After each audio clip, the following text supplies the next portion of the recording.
5 मार्च 1931 को गांधी इरविन समझौते पर हस्ताक्षर किए गए थे।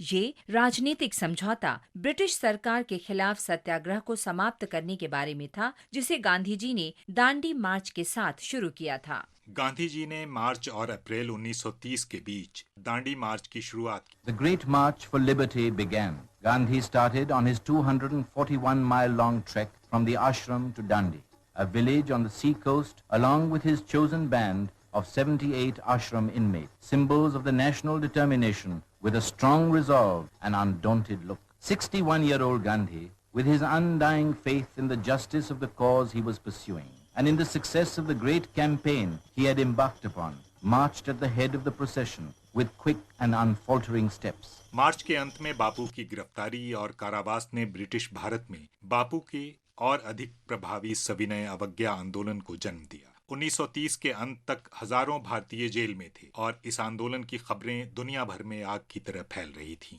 लॉर्ड इरविन इसे खत्म करने का तरीका ढूंढ रहे थे। इसके लिए गांधी जी को जनवरी 1931 में रिहा कर दिया गया। कांग्रेस के तत्कालीन अध्यक्ष सरदार वल्लभ भाई पटेल ने गांधी जी को लॉर्ड इरविन के साथ बातचीत करने के लिए अधिकृत किया था।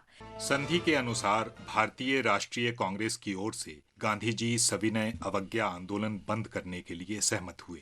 कांग्रेस संवैधानिक सुधारों की रूपरेखा तैयार करने के लिए दूसरे गोलमेज सम्मेलन में शामिल होने के लिए सहमत हुई। यह भी सहमति हुई कि ब्रिटिश शासन भारतीय राष्ट्रीय कांग्रेस की गतिविधियों पर प्रतिबंध लगाने वाले सभी आदेशों को वापस लेगा। ये भी सहमति हुई कि अंग्रेज नमक पर कर हटा देंगे, जिससे भारतीयों को अपने स्वयं के उपयोग के लिए कानूनी रूप से नमक का उत्पादन, व्यापार और बिक्री करने की अनुमति मिली।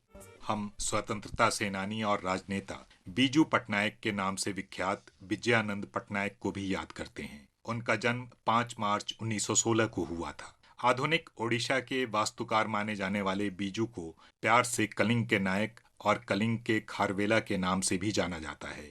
बीजू पटनायक ने ओडिशा के रेवेनशॉ कॉलेज में प्रवेश किया, लेकिन विमानन में उनकी रुचि के कारण उन्होंने बीच में ही कॉलेज छोड़ दिया और एक पायलट के रूप में प्रशिक्षण लिया। पटनायक ने एक निजी एयरलाइंस में नौकरी शुरू की, लेकिन द्वितीय विश्व युद्ध की शुरुआत में वे रॉयल इंडियन एयरफोर्स में शामिल हो गए। सेवा में रहते हुए उनकी रुचि राष्ट्रवादी राजनीति में बढ़ी।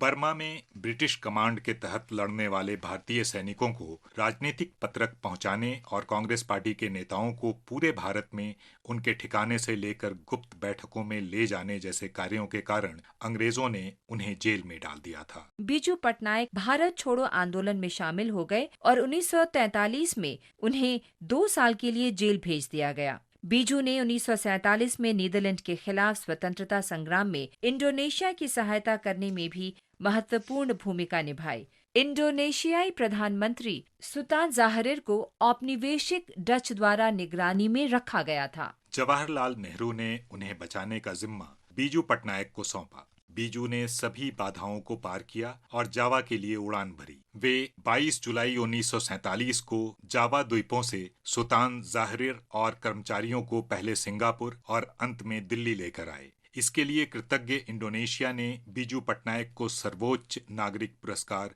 भूमिपुत्र से सम्मानित किया था। 1946 में बीजू पटनायक उत्तर कटक निर्वाचन क्षेत्र से ओडिशा विधानसभा के लिए निर्विरोध चुने गए। वे 2 बार ओडिशा के मुख्यमंत्री बने। इस महान स्वतंत्रता सेनानी को हमारा नमन।